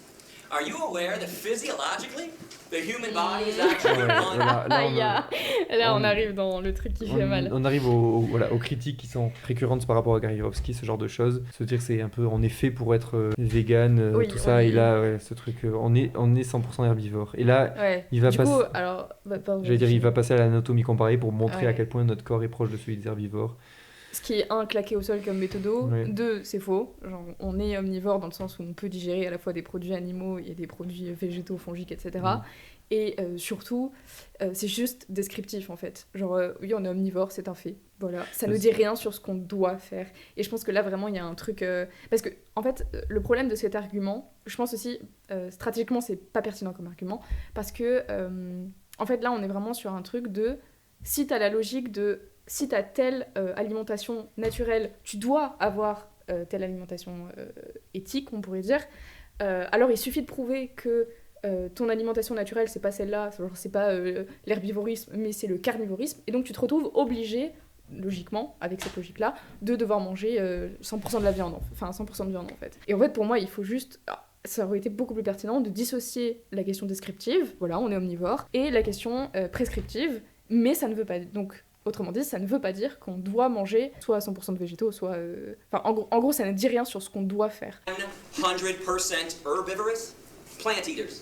The length of our intestines are somewhere between 7 to 13 times the length of our torso, our trunk. That's the same length of all herbivore animal intestines. Alors on y est à l'anatomie, voilà. Donc juste le fait qu'on ait la longueur de nos intestins ne dit vraiment pas grand-chose d'un point de vue nutritionnel. Et la question c'est aussi, est-ce que est-ce que les études montrent qu'on peut être végétalien en bonne santé? C'est ça la question. Et donc oui. Voilà. Mais ça aurait pu être différent dans le sens, je sais pas, imaginons qu'on n'ait pas réussi à synthétiser de la B12. Donc la B12, pour mettre en contexte, c'est une fermentation bactérienne qui se passe dans le corps des animaux et que, en fait, on sait faire cette fermentation bactérienne nous-mêmes, quoi. Et du coup, on peut avoir de la B12. Ouais, je crois voilà, il a un discours problématique sur la B12, il me semble, on va y venir. Mais si jamais on n'avait pas su faire ça, effectivement, on n'aurait peut-être pas pu être vegan. Donc dire qu'on est naturellement fait pour manger herbivore, je sais pas si herbivore c'est le bon terme en plus, mais bref, ça me paraît être faux, en plus, quand bien même, parce que voilà, avant de faire la B12, donc ça date de il y a, je crois que c'était en 40, je crois que c'était il y a 70 ans à peu près. Ouais. Ça doit être, non, c'est dans les années 70. En gros, il y a la date de la découverte de la vitamine B12 et la date de la synthèse de la vitamine B12. Et c'est pas la même date. En tout cas, on peut affirmer qu'avant ça, être végétalien en bonne santé, c'était au mieux tant d'axes, au pire pas possible du tout. C'est pour dire la longueur de nos intestins, ça ne dit pas grand chose d'un point de vue nutritionnel, quoi. Intestines on this planet, they're very long. But the length of the intestines on real meat eaters, hyenas, coyotes, bears, tigers and lions. C'est un peu une des règles en biologie, c'est qu'il y a toujours des exceptions. Donc on pourrait essayer de creuser. Je suis sûr qu'il y aurait des contre-exemples à ce qu'il dit. Peut-être que des fois, je serais pas étonné qu'il y ait des carnivores avec des intestins plus longs ou des herbivores avec des intestins courts. Et même si que ce soit le cas ou pas, c'est pas très intéressant. Alors, la question c'est juste qu'est-ce qu'on peut. Le seul argument intéressant à dire, c'est montrer les études qui montrent que maintenant on peut être végétarien en bonne santé. C'est tout. Times the length of their torso. They have a short intestinal tract. So they can push through quickly decaying and rotting animal flesh, animal protein, cholesterol, saturated fat, trans fatty acids, which is why it is impossible for any genuine meat eater to ever clog their arteries. What's the number one killer of humans who choose to eat meat, cheese? C'est marrant qu'ils prennent cet exemple parce que il me semble qu'il y a eu une adaptation évolutive dans les populations inuites qui sont plus adaptées à la consommation de viande et qui souffrent moins de problèmes qui sont liés dans les populations occidentales à la consommation de viande parce que juste en fait il y a une adaptation à l'alimentation qui s'est faite au fil du temps, quoi. Donc en fait c'est juste un appel à la nature. Quel est le facteur numéro 1 qui tue les gens Là, qui il choisissent de arrive manger de la sur la viande? No genetic. Heart disease from clogged arteries, atherosclerosis. Humans and other herbivores, we sweat through our pores to cool ourselves. We don't pant like dogs and cats and lions to cool ourselves down. No claws on the human hand. Claws are a trademark of the carnivore and the omnivore. We have carbohydrate digestive enzymes in our saliva. Only herbivores possess that, meaning we're supposed to be eating tons of carbohydrates like fruit. Je trouve que c'est aussi bon que l'argument des carnistes de dire on a des canines. Enfin, c'est Oui, vraiment c'est la un même peu- logique, genre. on retrouve dans les deux sens. Oui, en fait, tu Mais- peux trouver à chaque fois des éléments pour dire voilà, on est comme ça. Donc, Après, sur tout le truc d'enzymes et tout, je sais pas, est-ce que notre corps est un peu plus adapté pour... Bon, j'en sais rien, et ça me paraît pas être hyper intéressant, tout truc d'enzymes ou quoi, mais on peut dire factuellement, effectivement, le fait de manger trop de viande, ouais, si on a un régime végétalien, a priori, ça peut effectivement être bénéfique. En tout cas, le fait de réduire la viande et de pas en manger autant que ce que les gens mangent en moyenne aujourd'hui, ça peut être clairement bénéfique. Mais là encore, c'est pas un argument pour le véganisme, ça. Parce que si, on pourrait dire pour la plupart des gens, un consommateur français moyen, baisser la consommation de viande va pouvoir être bénéfique, mais pourquoi il devrait être vraiment vegan ? A priori, tout dépend quel aliment précis. Si même jamais il en mange, termes de je quantité, sais pas, s'il mange un peu de la calories, viande d'oiseau de temps en temps, il n'y a pas de raison qu'un régime végétalien strict soit vraiment mieux qu'un régime avec un peu de produits animaux, quoi. Et puis même au-delà de ça, en fait, c'est ce que je disais au tout début quand je disais que pour moi, seulement l'éthique animale est vraiment un argument pour le véganisme. C'est que en fait, même si on admettait en fait que le végétalisme c'est vraiment le meilleur régime alimentaire et qu'on devrait consommer 0 produits animaux pour être dans la meilleure santé possible, en fait, ça n'impliquerait pas le véganisme, tout simplement parce que la fourrure, ça n'a rien à voir, le fait d'aller au cirque avec des animaux, ça n'a rien à voir avec ta santé. Enfin, genre, en fait, on pourrait toujours trouver des activités ou des produits qui exploitent les autres animaux qui n'ont rien à voir avec notre santé. Donc, enfin, bref. Fruits and vegetables. Our teeth, broad, short, blunt, flat, just like the teeth of other herbivores. And before somebody blurts out, hey Gary, what about these canines, dog? Most of the herbivores have canines, incisors, and molars. It would not be possible for us to be eating hard fruit like apples without those teeth. Our lower jaw goes from side to side in a grinding, chewing motion like this. We grind and chew when we eat. If you grind and chew when you eat like you all do, you are an herbivore. The jaws of carnivores and omnivores can only go up and down, vertically, rip and swallow. There's no chewing, grinding side to side. Ouais, on a compris l'idée, quoi. I mean, if somebody out there, and please do so if you want, I want you to go outside and locate a squirrel on campus. And when you spot that squirrel, put that carnivore speed into effect that everybody has and chase that squirrel down, pounce on him, and catch him in your mouth. No tools, no weapons, no cages. No one's allowed to be a cheater and a fake carnivore with this challenge. And when you are done killing the squirrel in your mouth, be my guest. Pareil, genre, c'est pas un bon argument en fait. Le fait qu'on n'ait pas la capacité de, ou plus la capacité de, ou qu'on l'ait, en fait, ça ne change rien sur ce qui est moral ou pas de faire. Et puis on pourrait très bien dire, ok, on n'est pas des carnivores, mais alors on pourrait très bien dire on est des charognards. Quelqu'un les tue pour nous, et puis après nous on les mange. Enfin, en fait, pour moi c'est pas un bon argument. Quand bien même la viande crue, j'avoue je connais pas bien dans l'histoire qu'est-ce qu'on faisait avant d'avoir la cuisson par rapport à la viande. Bon bref, on pourrait bien dire, je sais pas, il y a des aliments où les légumineuses par exemple, avant de savoir faire de la cuisson tout ça, oui les légumineuses c'est pas, faut les faire cuire en tout cas. Oui la cuisson nous permet, donc si jamais on mange des aliments maintenant qu'on pouvait peut-être pas manger il y a très longtemps, bah, les légumineuses pour autant c'est quand même très bon à la santé, donc je sais pas, le fait que les gens voudraient pas manger un écureuil cru, ça dit pas grand chose. Et là encore, je me dis pourquoi ils parlent de. Là, c'est vraiment pour être très convaincant de parler de nutrition, mais ça veut rien dire sur le plan moral, parce qu'on pourrait très bien dire si la personne a envie de manger quelques produits animaux et que ça ne. Oui, même si jamais c'est pas hyper optimal pour sa santé ou quoi, même si c'était le cas, moralement ça dit pas grand chose. Et puis inversement, on peut avoir des trucs qui sont très très bons au goût, qui nous mettent en appétit, mais qui sont pas bons pour la santé. Enfin, genre typiquement les enfants qui mangent des bonbons, voilà, ils adorent ça, la plupart, je suppose. Mais je pense pas que ce soit très bon pour eux. Et puis on peut faire la même chose avec les autres animaux, genre le fait que les chiens mangent du chocolat. Il y a souvent cet argument, j'ai l'impression, des gens qui sont contre l'alimentation végétale des chiens et des chats, qui disent montrez-lui, je sais pas, du brocoli et de la viande et vous verrez bien qu'il mange de la viande. Ce qui n'implique rien déjà sur le fait que ce soit bon ou mauvais pour lui, et sur le fait que ce soit bon ou mauvais en termes moral, quoi. Je veux dire, si on présente du chocolat à un chien, probablement qu'il va le manger, alors même que c'est pas très bon pour lui, c'est même un peu mortel. Donc bon. Eat the squirrel. Eyes, nose, face, toes, tail, anus, inner organs, and you don't get to cook it either. Dans l'appel au People want to be dégoût, real meat eaters. I je love. crois qu'il y a Je crois qu'il y a Florence Delry qui a fait une fiche où elle parle de l'appel au dégoût. Alors je sais plus si ça s'appelle comme ça exactement, mais elle parle de cet argument-là de mobiliser le dégoût des gens, de montrer à quel point c'est dégueulasse et que c'est pour ça que vous devriez pas le faire, qui est un mauvais argument. Pick and choose which body parts you want to eat, and you don't get to cook it either. If people want to be real meat eaters, I'd love to see people eat raw flesh from the bone, down to the bone, and nothing left but the bones day after day after day. And challenge number 2, find a 2-year-old child. Place the child in a crib. In the crib, put 2 things. A live bunny rabbit and an apple. Cet argument aussi, je le trouve nul parce que, bon, déjà, je pense qu'on pourrait trouver des cas où les enfants. Attends, pardon, peut-être on le laisse finir son argument. Child eats the bunny rabbit and plays with the apple. Send me an email, would you let me know? Because I'm going to come back and buy everyone in this room. Ouais, tu vois, de dire là, je pense qu'il y a des cas où on pourrait trouver, je sais pas, par exemple, si on donne un escargot aux enfants, c'est possible qu'ils l'écrasent en fait. Ne serait-ce que par expérimentation ou je ne sais quoi, mais en tout cas, je pense qu'il y a des cas où ça ne marche pas. Et ensuite, encore une fois, ça ne veut rien dire sur ce qu'il est éthique ou pas de faire. Je sais pas, c'est comme dire, mettez un autre enfant et une pomme dans... Enfin, je sais pas. En fait, on pourrait donner un enfant... Enfin, on pourrait mettre 2 enfants face à face et leur dire, s'ils se frappent, vous voyez que c'est moral de frapper les gens. Genre, en fait, c'est ce niveau d'argument, quoi. Ce que fait un enfant avec une pomme versus un lapin, ça ne dit rien sur ce qu'il est moral ou pas de faire. Son extrait de conf a beaucoup tourné. Ça a beaucoup servi pour se moquer des militants véganes. Ouais, ça c'est vrai quand ça tourne dans ce sens... Et il y a quelqu'un qui dit, ça me fume comment ces arguments depuis 10 minutes, c'est les arguments des carnivores, mais à l'envers. Mais exactement. Et pour moi, c'est aussi pour ça que c'est dangereux d'avoir ce genre d'argumentaire, parce qu'en fait, on peut très facilement se faire avoir à notre propre jeu si on sort des arguments pétés et qu'on les trouve pertinents. En fait, oui, c'est complètement un contre-son-camp.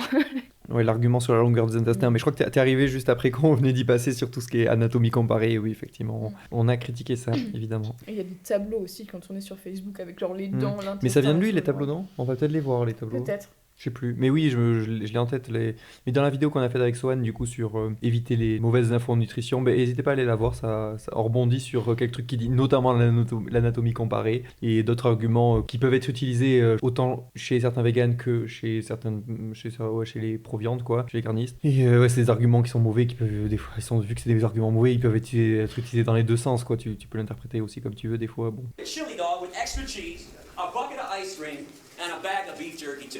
And I'll take the jerky and I'll dip it in the ice cream and eat it like that. Now I would not hold my breath on these promises, not that I won't fulfill them, I'm a man of my word, but those things cannot and will not be happening because humans also possess 0 carnivorous instincts. L'appel à l'instinct, c'est juste un autre appel à la nature, ça n'a aucun sens. Enfin, c'est pas que ça n'a aucun sens, c'est que c'est pas pertinent. Mais oui, en fait, je pense qu'on pourrait trouver tellement de contre-exemples où des fois on a de l'instinct pour des trucs pas terribles et qu'on n'a pas d'instinct. Viol, c'est que c'est vraiment bien. Mais de toute façon, on peut avoir effectivement de l'instinct pour des trucs problématiques, mais on pourrait aussi ne pas du tout avoir d'instinct pour faire des choses qui pourraient être souhaitables. Enfin, moralement, ça pèse rien du tout, quoi, ce genre d'argument. Born young and growing up, we're all born vegan. We just acquire a taste for meat, cheese, milk, and eggs after they're forced down our throats during childhood. Now, all I'm asking you to do is something normal and natural anyways. Eat what comes from the earth. Every vitamin, mineral, and nutrient that exists, protein.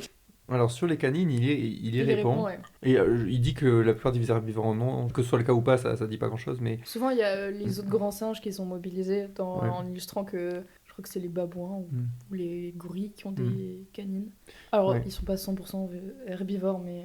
Après je sais pas, est-ce que ça dit... Encore une fois, ça n'a aucun sens. Ouais, faut toujours faire attention à ce truc parce que les carnistes vont souvent utiliser à l'inverse les canines pour dire du coup on doit manger de la viande. Ou le fait, je sais pas, par exemple qu'on salive ou qu'on aime bien la viande ou qu'on soit omnivore justement. Oui, rien que le fait qu'on aime le goût de la viande, on pourrait très bien utiliser ça dans l'autre sens. Mais bref, je l'ai déjà dit, mais du coup je vais le répéter, mais ce qui importe, c'est pas de comparer notre anatomie à celle des herbivores ou des carnivores ou quoi, juste est-ce que actuellement, faut regarder les études maintenant, est-ce qu'on peut être végétalien en bonne santé ou pas, c'est juste ça la question qui se pose, quoi. Calcium, iron, potassium, all the B vitamins, they have an original source and it ain't the animals. You are aware that people eat animals after the animals have already eaten from the earth. People eat cows after the cows eat up the grass, some of the soil. Then we ship to a feedlot, feed them most of our corn, wheat, oats, and soy. Then we take more of the corn, wheat, oats, and soy, shove it down the throats of pigs and chickens and turkeys. Stop filtering your nutrients through somebody else's body. It's illogical and irrational. S'il dit d'un point de vue environnemental, c'est vrai que c'est le switch, c'était rapide, mais il a pas tort, effectivement, il y a un gaspillage de ressources avec l'élevage. Those sources directly, fruits, vegetables, nuts, seeds, grains, legumes. These things cannot harm you, cannot cause a disease, and more important. Il fait un raccourci un peu rapide en disant les végétaux ça cause pas de maladie, les produits animaux ça cause de la maladie. Il y a vraiment un truc un peu binaire, un peu dogmatique. C'est quand même un peu plus subtil que ça, même si c'est pénible parce que c'est difficile de le réfuter d'un bloc parce que ça part pas de nulle part ce qu'il dit, mais c'est tellement extrapolé. They harm no one else in the process. But when we consume what walks, what flies, and what... Ça aussi, c'est pas vrai. Il y a des aliments, même végétaux, qui ont un impact environnemental et donc sur certains autres individus, voire un impact, genre typiquement les bananes au chlordécone, oui, en fait, ça a un impact. Bon, alors, du coup, pour moi, c'est pas la même problématique dans le sens où c'est pas la nature du produit, mais c'est vraiment sa production qui pose problème. Mais de dire que, en gros, on fait de mal à personne si jamais on mange des végétaux, ça omet quand même quelques systèmes derrière qui font que bon bah il y a pas de consommation éthique sous le capitalisme quoi, j'ai envie de dire. Il y a le système lui-même, il pourrait avoir le produit en lui-même. Alors c'est vrai que si on regarde sur le plan environnemental, la plupart des produits animaux, effectivement, il y a quand même un écart énorme entre l'impact environnemental des produits animaux et ceux des végétaux. Mais si on regarde à la marge les pires végétaux et les produits animaux les plus écolos, et surtout que si on prend là encore même Ce que je veux dire, c'est que là, il est même pas dans la comparaison, c'est qu'il dit que. Enfin, il dit les produits végétaux, ça ne fait de mal à personne. En mode, c'est une généralité et c'est absolument vrai. C'est pas hyper nuancé et du coup, forcément, bah, c'est un peu faux. Après, effectivement, d'un point de vue écolo, on le sait, l'alimentation végétale est tellement préférable, mais il n'empêche que là, c'est un peu extrapolé ce qu'il dit. Quoi. Oui, surtout que c'est très binaire parce qu'on pourrait toujours trouver des contre-exemples de certains végétaux. Ouais, bah, le café a un gros empreinte. Après, on pourrait relativiser en disant tu consommes pas des quantités de café à des échelles, c'est quand même pas les mêmes échelles. Quoi. Tu te fais pas. En tout cas, on peut trouver des exceptions. Oui. Alors, des végétaux qui consomment beaucoup, je pense que c'est plutôt l'inverse. On pourrait trouver certains produits animaux qui ont un impact environnemental très faible. Genre, si tu as des œufs de poule dans ton jardin, effectivement, environnementalement, ça cause pas grand-chose. C'est clairement compatible avec une logique, j'allais dire écolo. Tout dépend ce qu'on veut dire par écolo, mais en tout cas en termes de gestion des ressources. Quoi. C'est mais donc excellent pour détoxifier l'organisme. Attends, tu cites. Effectivement, genre, on peut trouver des exemples de torts causés par. Ne serait-ce que les allergies, typiquement. Alors, si t'es pour retourner un exemple, en tout cas, faire gaffe, je précise, là, j'ai vu qu'il y avait marqué si mais excellent pour détoxifier notre organisme. Je vous renvoie du coup à nouveau sur la vidéo qu'on a faite avec Sohan sur. Mais le mot détoxifier, c'est vraiment un mot qui doit être red flag. Ouais. Ça fait pas trop sens quand en nutrition de parler de détoxy. Déjà, des aliments détox, quand il y a marqué une boîte avec aliments détox ou régime détox.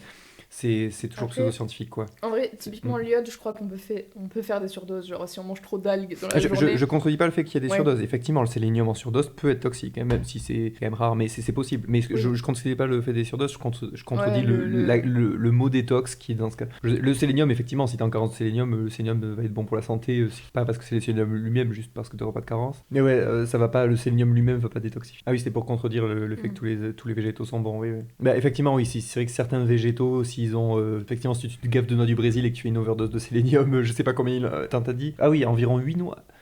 Attends, en vrai, 8.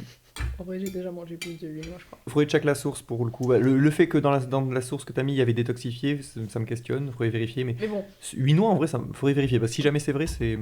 Dans tous les cas, je pense qu'on peut c'est sûr qu'on peut trouver des exemples qui vont des exemples similaires dans ce truc-là. Des trucs végétaux qui soient toxiques, oui, il y en a plein. Il y a typiquement des trucs qu'on ne mange pas, tout simplement. On ne mange pas tous les végétaux du monde.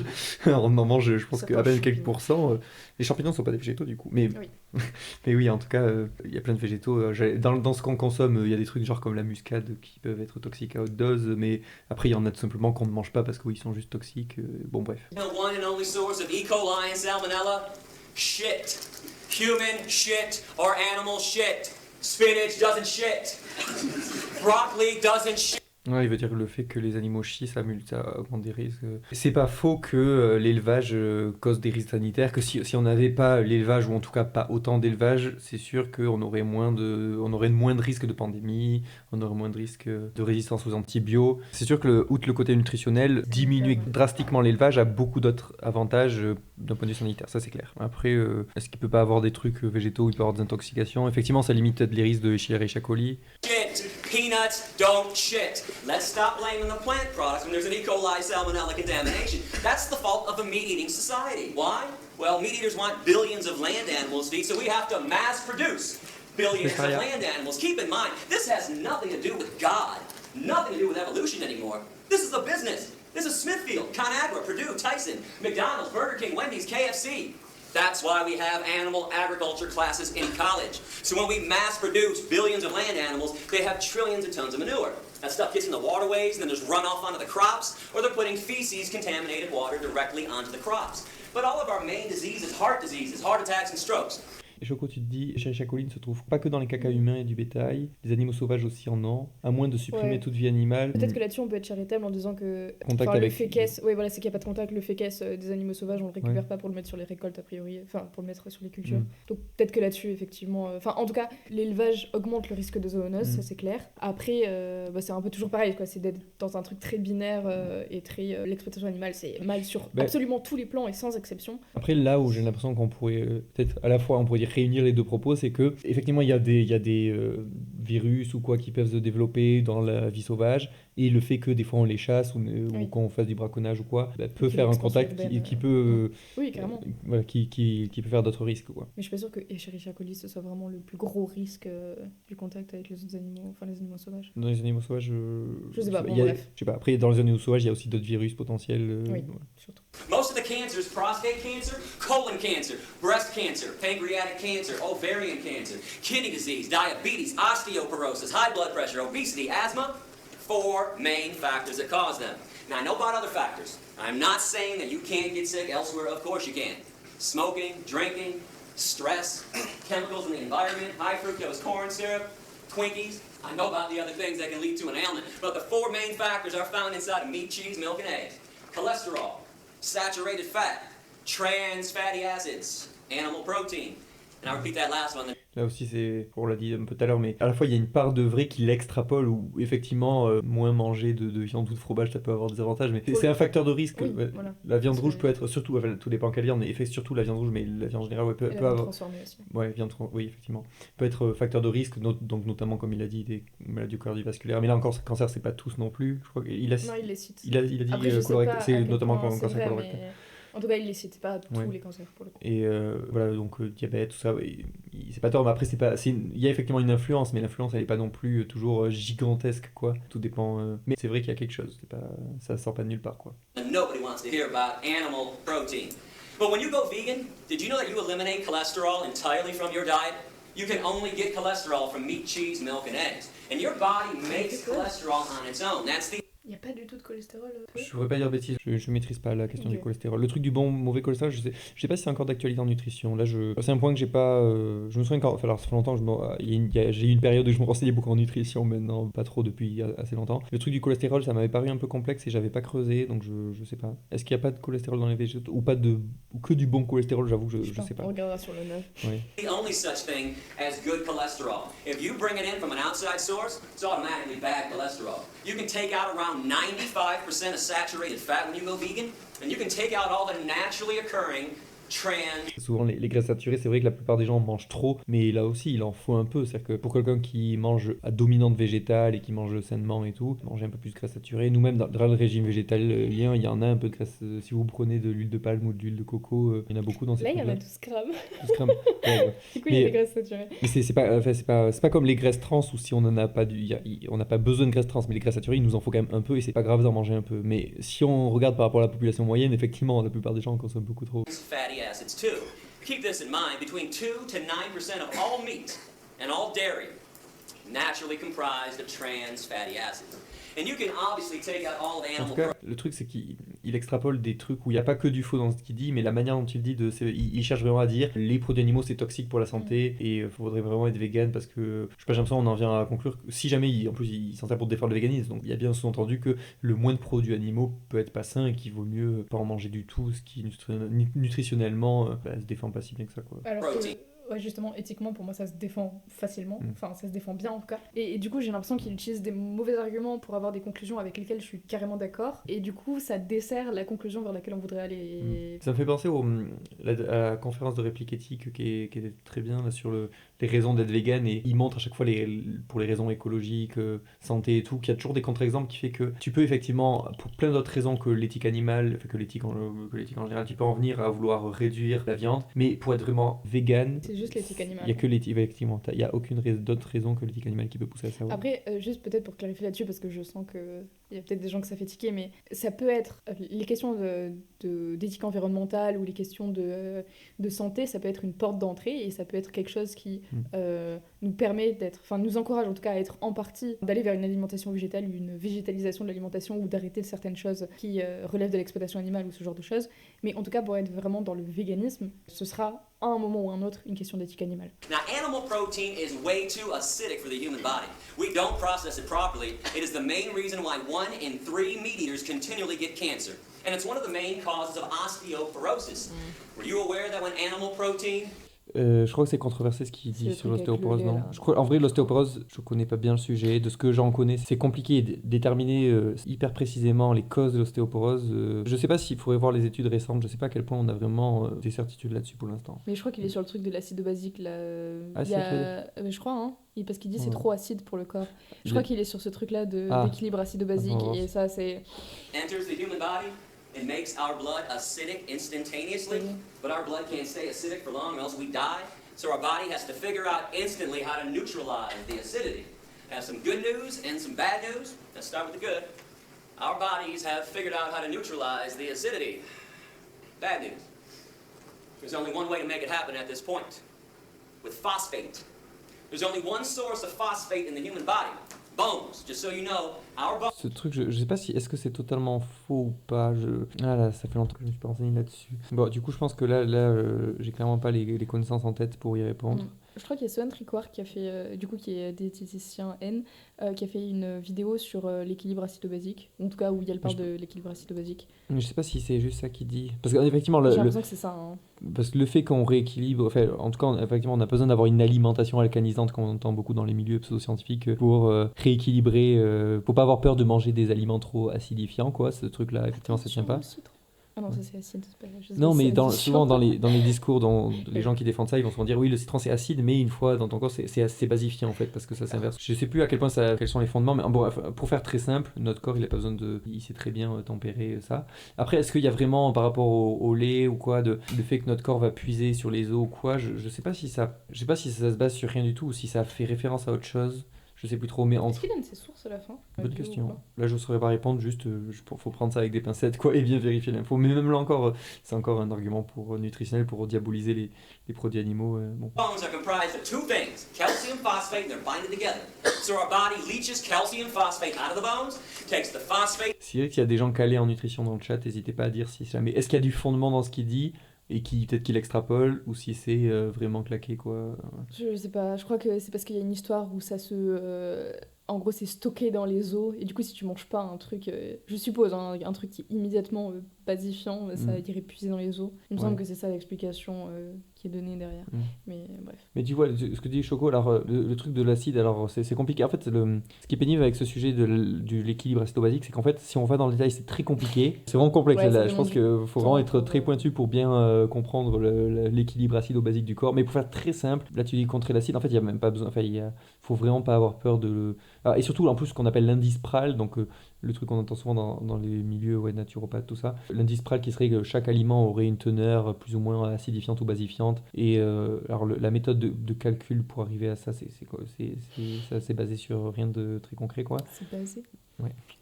Et voilà, mais en tout cas, c'est même pas, ça devrait même pas être un sujet, quoi. Ouais. To neutralize the acidity, and then we pee out the calcium. This is why every single epidemiological study, those are the ones done on human populations, every single one shows that societies that consume the most amount of animal protein have the worst rates of osteoporosis, bone fractures, and cancers. While societies that consume little to no animal protein, the vegan and vegetarian ones, Hindus, Buddhists, Jains, Rastafarians. Voilà, pareil, il faudrait voir les études, ce qui prend beaucoup de temps. On est un peu sur une loi de Bandolini, quoi. Mais pour préciser quelque chose, c'est pas forcément parce qu'il y a une corrélation entre deux choses. Genre, peut-être que c'est vrai qu'il y a moins d'ostéoporose dans telle population. Ça ne veut pas dire que c'est lié à tel facteur spécifique dans cette population. Ça, c'est plus compliqué à démontrer que juste une corrélation. Mais du coup, faudrait se pencher dans les études, les lire, ça prend vachement de temps. Et surtout que ça prend du temps, mais c'est complexe. C'est-à-dire que la recherche en nutrition et plus spécifiquement en épidémiologie, c'est quand même assez compliqué. Tu peux pas juste dire effectivement telle population est comparée. Non, il y a tellement de facteurs et tout qui peuvent entrer en jeu, c'est complexe. Et là en plus, ce qu'il dit, il dit Little to no animal protein, the vegan and vegetarian ones, Hindus, Buddhists. Ouais, il veut dire qu'il y a moins de soucis de santé quand on mange peu de produits animaux, mais en plus, ça serait faux de dire, souvent on entend ça, que regardez, dans certains pays, ils mangent pas du tout de viande, notamment on dit souvent l'exemple de l'Inde, où ils sont végétariens de tradition et du coup ils vont très bien. Et en fait, c'est même pas une bonne preuve, parce qu'il y a beaucoup de carences en B12 en Inde en fait. Et en plus, il y a de la consommation de viande pour les grandes occasions, ce genre de choses. C'est clairement pas des exemples qu'on peut être vegan dans votre santé, surtout qu'il faut de la B12, et ça je crois qu'il va en parler, mais j'ai un gros doute sur ces chiffres et sur comment ont été traités les facteurs de confusion. Ouais. Bah oui, c'est ça le fait de comparer deux populations. C'est pour ça que je disais qu'il fallait lire les études et tout, parce que normalement les chercheurs et chercheuses qui font ce genre d'études prennent en compte les facteurs de confusion et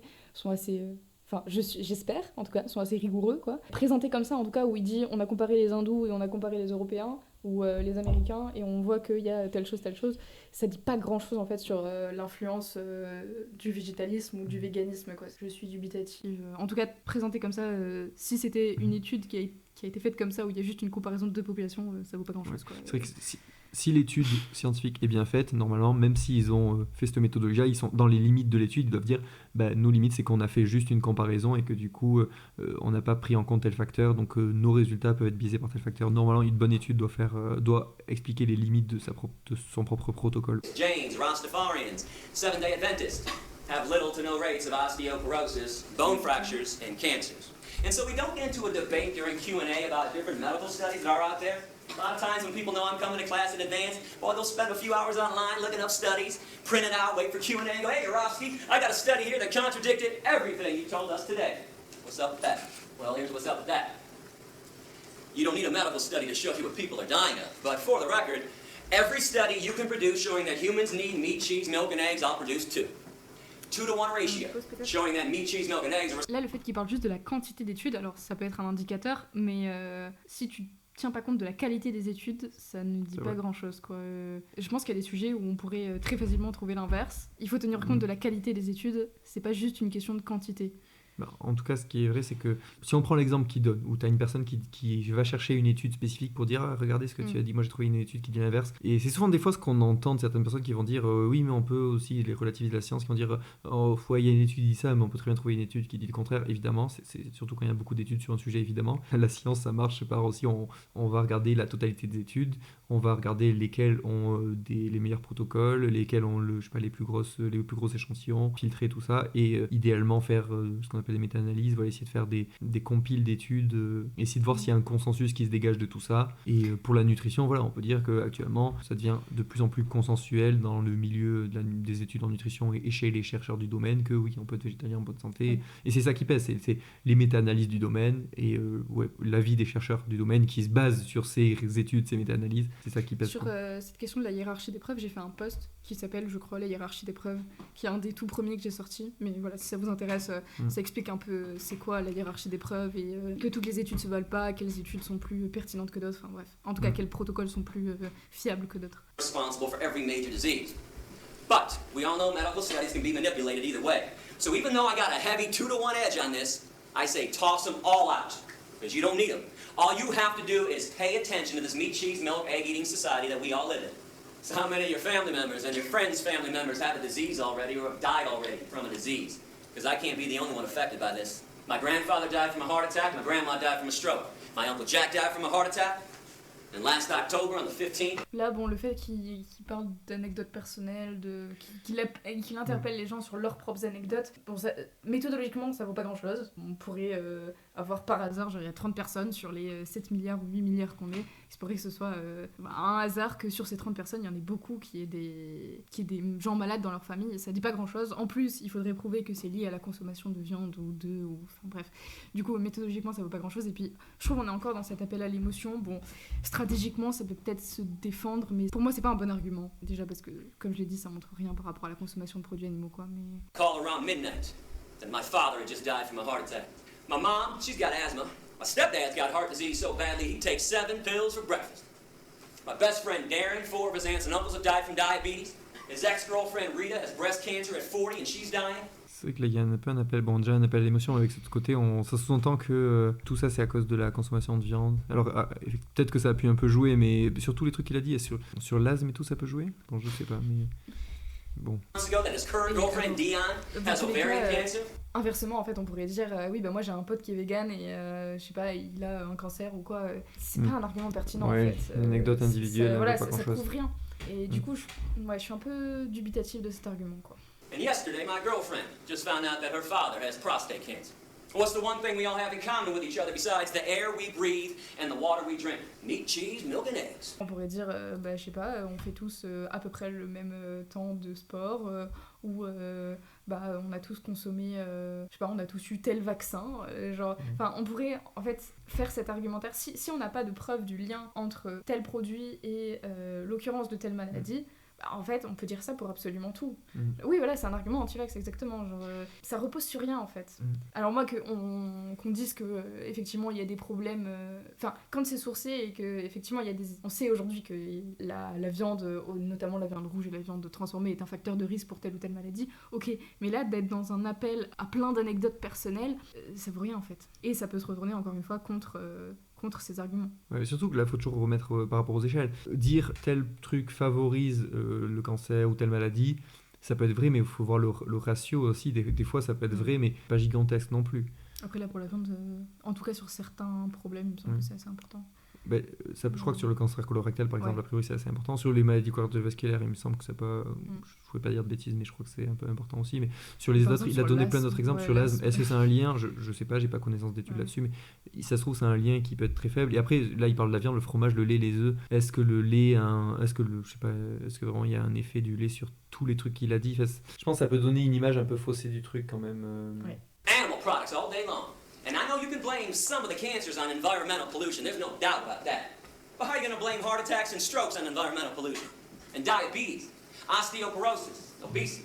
Here, I'm going to break this down for you in a couple different ways today. I'll show you what's killing people, and I'm going to show you who's lying to you too. Flat out, bold-faced lies. Let's come to an agreement on the dairy industry. And let me know if I'm being unfair with this. I want to know.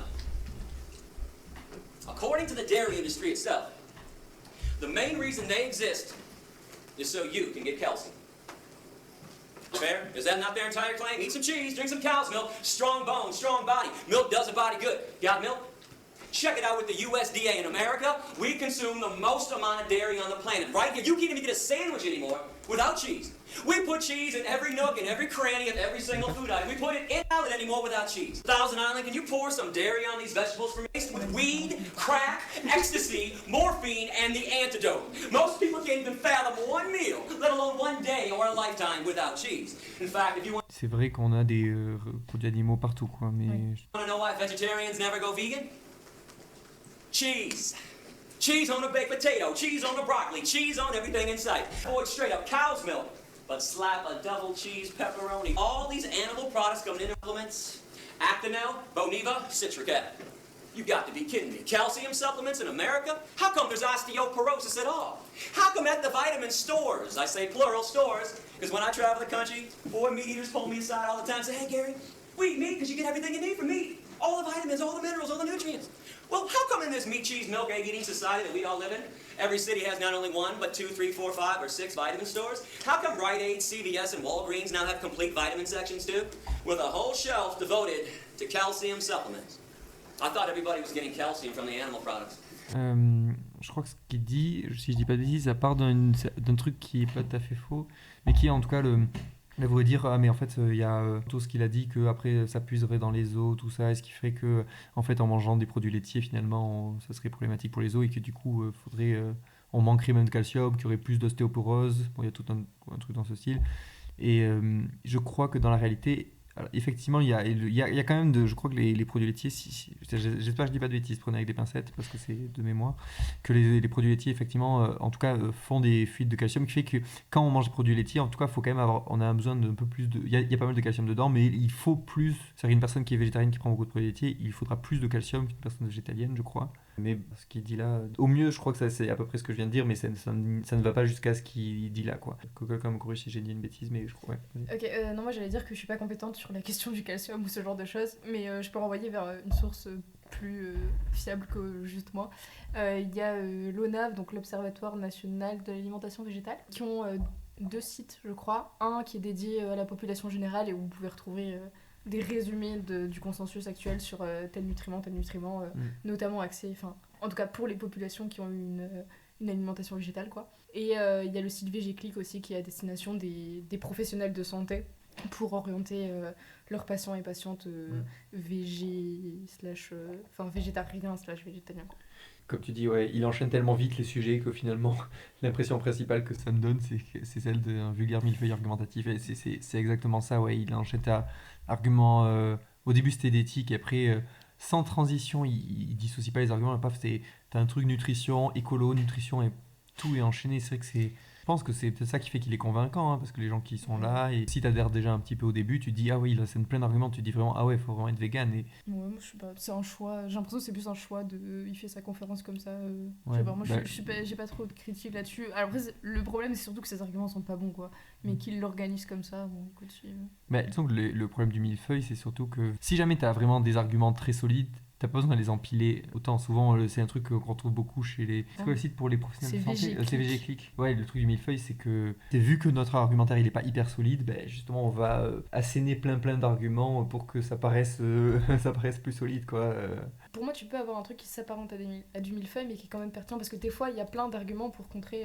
Enfin, il y a plein de critiques à faire en tout cas, tu vois. Du coup, c'est pas. Le fait qu'il y ait plusieurs arguments, c'est pas. Je trouve pas que ce soit forcément gênant, mais c'est sûr. Enfin, c'est surtout que ces arguments sont nuls. Je vous mets dans le chat la vidéo qu'on a faite donc avec Soad Tricoire sur éviter les red flags en nutrition. Qui, si vous globalement vous voulez ne pas trop vous faire avoir par des discours fallacieux ou quoi, je pense que cette vidéo pourra peut-être aider. N'hésitez pas à la partager avec à des gens qui ont peut-être du mal à saisir pourquoi il faut pas faire confiance à Thierry Casanova, j'en sais rien moi, pourquoi il faut pas faire confiance à des gens qui ont des rhétoriques fallacieuses. Peut-être ça peut donner des astuces. On aborde un peu l'anatomie comparée, ce genre de choses. Tout plein de trucs qui sont, je pense, assez accessibles où une fois que vous l'avez saisi, vous pouvez facilement, évidemment, ça permet pas de trouver qui est hyper fiable. Je pense que c'est difficile de trouver qui est très fiable, mais ça permet au moins de détecter les red flags et de pas, au moins quand on voit que quelqu'un utilise un argument vraiment pourrave, genre l'usage par exemple des cas anecdotiques ou des témoignages, quand on a repéré certains red flags, au moins on sait que la personne n'est pas fiable et qu'il faut pas faire confiance quoi. Voilà. Newsflash, you don't. Animal protein won't allow it. Animal protein makes your blood acidic, so your body takes calcium phosphate out of the bones. Phosphate that neutralizes, calcium gets excreted through the urine. There are 4 commercials for fiber. Metamucil, Fibercon, Fibersure, and Betafiber. If people ate a friggin' apple or a pear once in a while, nobody would need help taking a shit. Now pay attention and look around and see what's going on. Now with all this being said, we've established the 4 reasons why people eat meat, cheese, milk, and eggs. No debating, no discussing it. Habit, tradition, convenience, tasty. Yeah, I know why people do it. I did it for 25 years myself. We don't do this to be ethical and stay healthy. That's obvious. And we don't do this to help the environment out either. 2 quick things on the environment. And by the way, go to my website, click on all about veganism, click on the environment section. World hunger and environmental pollution. Root cause of world hunger, meat-eating societies. 65% of the world's grains are set aside every year to feed 53 billion land animals that are... Pour moi, ça omet les autres systèmes en fait. C'est comme ce qu'il dit tout à l'heure sur le fait qu'une alimentation végétale ça fait de mal à personne. C'est certes moins problématique qu'une alimentation carnée, mais ça omet le fait qu'il y ait des rapports de pouvoir autres que le spécisme dans la société. Et pareil pour la question de la faim dans le monde, c'est pas. En fait, si on arrêtait l'exploitation animale, je pense pas que ça résolverait. Bref, que ce serait la fin de la faim dans le monde. Ça résoudrait. Que ce serait la fin de la faim dans le monde. Voilà, c'est pas, y a pas un lien de cause à effet aussi direct quoi. Genre, effectivement, peut-être que ça peut participer, mais ça omet totalement le contexte sociopolitique qu'il y a à côté qui fait que, en fait, on trouve ça acceptable de priver certaines populations ou qu'il n'y a pas certaines mesures qui sont mises en place. Enfin bref, oui voilà, c'est ça. Il a trouvé une origine monocausale à tous les troubles de la planète. Et c'est un peu, il y a un peu le truc pseudo-scientifique de le truc magique qui va tout résoudre dans ta vie et dans la vie du monde entier. Un peu limite. C'est vrai qu'on a ce problème des fois avec certaines personnes qui défendent le véganisme comme ça, ouais, effectivement. Mais là où il y a du vrai, c'est que effectivement le gaspillage de ressources. Attends, quand c'est qu'il est passé de la nutrition, il est repassé sur l'écologie, j'ai loupé la transition. Bon bref, c'est quand on revient sur le millefeuille. Beaucoup de nourriture qui servent à nourrir les animaux qu'on mange dans les pays riches, surtout dans les pays riches qu'il y a beaucoup d'animaux qui sont mangés, et la bouffe qu'en plus qui les nourrit, souvent elle vient on les fait pousser dans d'autres pays moins riches. Donc c'est pas sans lien quoi, mais c'est sûr que c'est pas la seule cause. Il y a quelqu'un qui demande le site, je crois que c'est Je mange végétal, mais je suis pas 100% sûre de moi. Mais sinon tu peux taper. C'est Je mange végétal. Sinon tu peux taper ONAV, O-N-A-V, c'est Observatoire National des Alimentations Végétales. Et normalement ça te renverra. Enfin tu devrais trouver le site là-dessus quoi. Killed every year on this planet, and tens of billions of marine animals. We got fish farms nowadays. Instead of using those crops for 6.5 billion people. Do the math on this. You don't have to be Einstein to figure this equation out. And again, environmental pollution, air pollution, water pollution, deforestation. It's good though. Greenhouse gas emissions, number one cause is animal agriculture. Je sais pas si c'est la cause numéro 1, mais en tout cas, c'est vrai En que tout cas, c'est un gros facteur, en termes quoi. de déforestation, de pollution des sols, de gaspillage des ressources et tout, c'est clair que c'est. Je sais plus, j'ai dit gaz à effet de serre, c'est quand même peut-être un des plus importants, mais voilà, c'est sûr que il a pas tort. Après, je sais pas, c'est numéro 1, je sais pas. Mais j'ai l'impression qu'il y a un peu le même truc qu'avec des documentaires comme Cowspiracy ou ce genre de choses.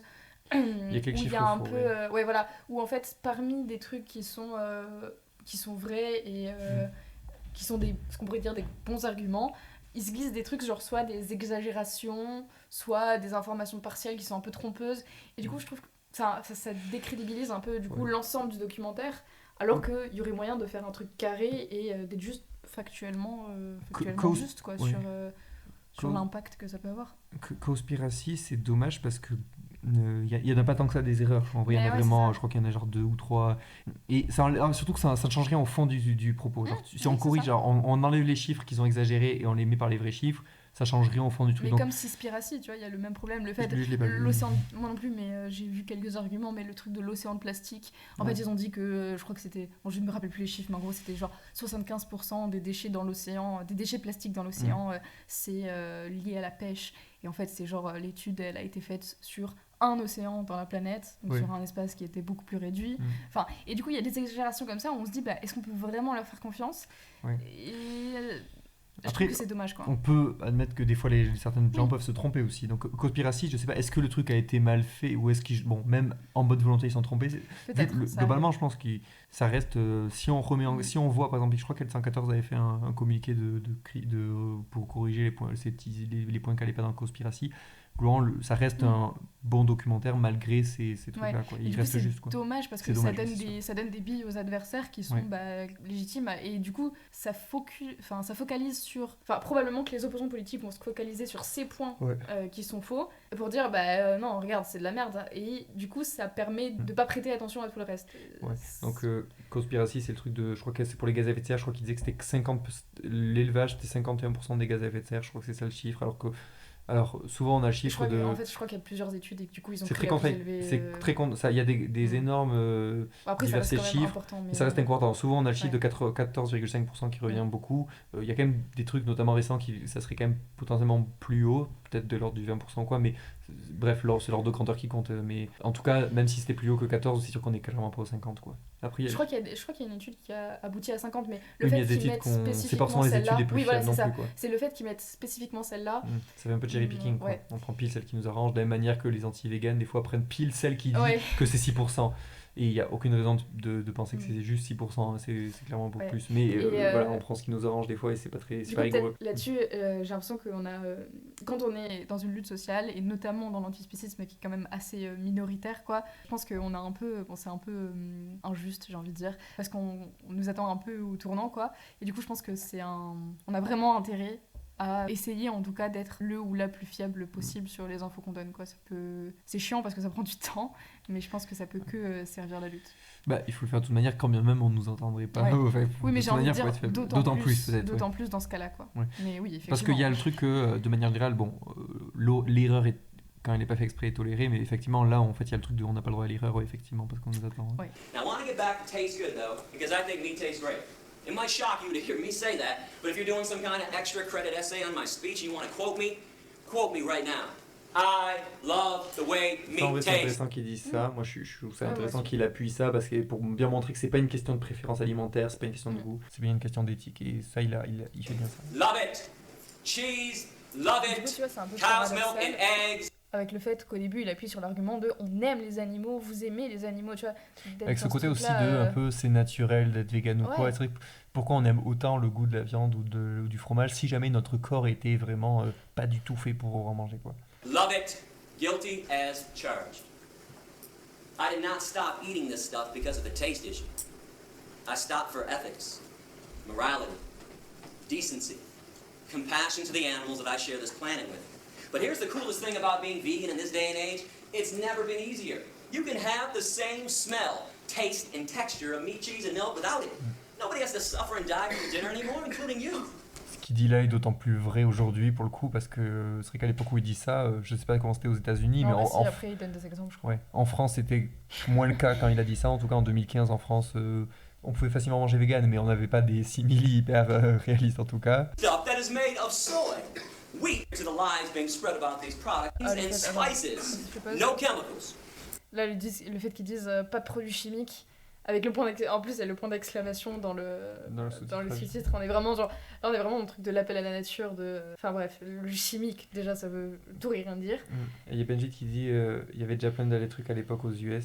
Ouais, j'imagine que maintenant ça doit être d'avoir tellement plus de choix que chez nous, j'imagine aux États-Unis. Oui. Après la France est à la ramasse pas que juste par rapport aux États-Unis, j'imagine que si on va en Allemagne ou en Angleterre, ça sera déjà gigantesque par rapport à aussi, ici. Culturellement, quoi. On a une grosse culture de la viande et du fromage en France, ça aide pas quoi. Ouais. Je crois que la référence c'est une référence à une étude, une fausse étude qui était sortie sur le monoxyde de dihydrogène. Ah, oui. Et qu'il y avait 100% des gens qui avaient consommé du monoxyde de dihydrogène qui mouraient. Et en fait, c'était genre, je crois que c'était de l'eau ou de l'air. C'est le H2O monoxyde de dihydrogène. Ouais, allez voir si vous voulez voir le canular du monoxyde de dihydrogène, où il y a des articles, je crois que du coup, il y a plusieurs articles maintenant qui en parlent et qui montrent à quel point tu peux prendre un exemple de gens qui meurent du dioxyde de dihydrogène. C'est très drôle parce qu'en plus, le terme monoxyde de dihydrogène, il fait tellement peur. Et c'est assez drôle pour montrer la panique qu'on peut avoir autour des trucs chimiques qui paraissent chimiques, parce que c'est toujours comment tu dis les trucs, genre si tu dis, je crois que c'est E330 ou je sais plus le 330 ou combien, et en fait c'est de l'acide citrique, mais genre si tu dis acide citrique forcément ça paraît juste lambda, mais si tu dis E330 voilà, ça paraît toxique. You don't think the dairy industry would ever use the word term for pus? Somatic cell-trait. C'est là, il dit qu'il y a du pu dans le lait. Ce qui est vrai, non, mais ce qui est vrai à... Ce qui est, on s'en fout en fait. Ouais. Genre, c'est vrai, ma petite échelle, mais je pense que ça peut servir à dégoûter les gens, parce que c'est vrai quand les gens tu leur dis il y a du pu dans le lait. Ouais, mais du coup, inversement, ça veut dire que si ça te dégoûte pas, c'est légitime dans vos sommeils.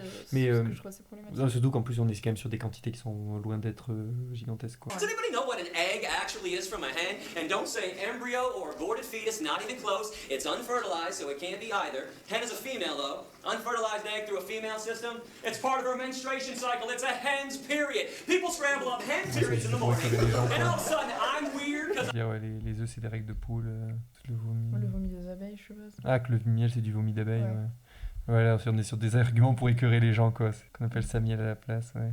You know, we top this all off, in my opinion, because every November, the dead turkey's ass or cut dead ass as an oven to bake some bread. And people think vegans are weird. Bread, ass bread. Ah, qu'on met du pain dans un cul, ouais. Effectivement, ça on peut. And people think vegans are weird. J'avoue que je trouve qu'il a pas tort là-dessus. Tofu and rice and beans and lentils. I tell people one of my favorite meals nowadays. Yams. Boy, dish me up a plate of yams for dinner and I'm a happy guy. I know how most people are though. I tell them this, they're like, well, you just eat yams for dinner? I don't know, man, it's kind of weird. Okay, but somebody else's ribcage sitting on your plate isn't weird, doesn't make you think twice. Severed legs. En vrai, moi je trouve, il a un certain charisme, il est à l'aise à l'oral et tout. Je pense que c'est un très bon orateur en tout cas. Ah oui, mais c'est vraiment, du coup, c'est dommage qu'il sorte des arguments claqués. Et surtout que je pense qu'il y a une partie de son discours. En tout cas, en vrai, moi aussi j'ai un peu la même sensation. Je me rappelais que c'était pire que ça. Et en fait, ça va. Je suis assez agréablement surprise. Bon, à part du coup les arguments éclatés qui sortent, mais il y a certains arguments, je les trouve bons et je pense que globalement, il pourrait faire un truc quali. Et il a une vraie qualité d'orateur, mais c'est vraiment dommage qu'ils mettent des arguments claqués au milieu qui du coup décrédibilisent en fait tout son discours, font passer les végans pour des abrutis. Enfin, c'est vraiment dommage quoi. When you leave this room, you can choose to be radically kind. Never to intentionally harm another animal for breakfast, taking advantage of you in any way, shape, or form. The least you can do is return the favor. Or you can stay radically cruel. Keep the status quo as is. Make sure animals have no freedom. Make sure they never experience one drop of human kindness. Make sure their babies are stolen from them. Make sure their beaks are sliced off, their horns are cut off, and their testicles ripped out. I really hope you make the right choice. You really think white people were nice when they shipped black people over here on ships? You don't think Nazis were nice when they walked Jews and gypsies into the gas chambers, do you? And this happens because you want to eat what comes out of her body. Ain't woman anymore. Stop acting like Neanderthals. This is 2010. Give it up. C'est 2010. It's not cute, and it's not funny, because animals are being abused. It is not your right, and it is not your freedom to do this to them. You don't get to have freedom when somebody else doesn't. That's a violation. And if you wonder why vegans get so upset sometimes, like I am right now, you just saw some of it. Every time we show up at a farm, somebody's punching, kicking, and stabbing somebody. Remember, when you go veg, you don't give up anything. You got the vegan version of stuff, or eat things that are truly natural, like fruits and vegetables. Chose vraiment naturelle. C'est dommage de conclure là-dessus. Ouais. Naturel. Ouais, mais du c'est coup, pas on la va s'appeler la B12. Mais peut-être qu'il n'en parle pas alors, ou alors il en parle très brièvement, Moi, on l'a ça passé. m'avait marqué. Hein. Après, on peut faire très vite sur la B12, hein, mais... Je crois que ce qu'il dit, c'est qu'il n'y a truc- pas besoin de se complémenter. Oui, voilà, c'est ça le problème. Et, ouais. Je crois qu'il dit, il donne l'argument, il me semble, du fait qu'il y en ait dans la terre ou un truc comme ça. Bon, bref, pour faire très simple, oui, il faut se complémenter en B12 quand on est vegan. Même quand on diminue sa consommation. Oui, effectivement. d'aliments. Même rien que les trucs, il y en a qui sont Même végétariens les ou qui flexitariens, mangent pas beaucoup de viande, qui pensent qu'ils n'ont pas besoin de B12. ouais. Non, il faut prendre de la B12. Et il me semble que c'est conseillé aussi pour toutes les personnes à partir de 50 ans, indépendamment de ton alimentation. Parce qu'à partir de 50 ans, on a une moins bonne absorption de la B12. Mais on a peut-être loupé ça. J'ai souvenir que Gary Yourofsky dit que la plupart des gens dans la population sont carencés en B12. Je crois qu'il dit que la carence en B12, je crois qu'il dit ça, si je dis pas de bêtises. Que la carence en B12, c'est très commun dans la population, que c'est pas du tout spécifique aux véganes. Et là-dessus, c'est faux, puisque non, il y a bien plus de carence en B12 que dans la population moyenne. Je crois qu'il se base pour dire ça, et je crois qu'il donne un chiffre qui correspond à ce qu'on retrouve plutôt dans la population âgée. Et effectivement, il y a un peu plus de carence en B12 chez la population âgée. Voilà, comme tu disais, il vaut mieux se complémenter en B12 quand on est plus âgé, parce qu'il y a un peu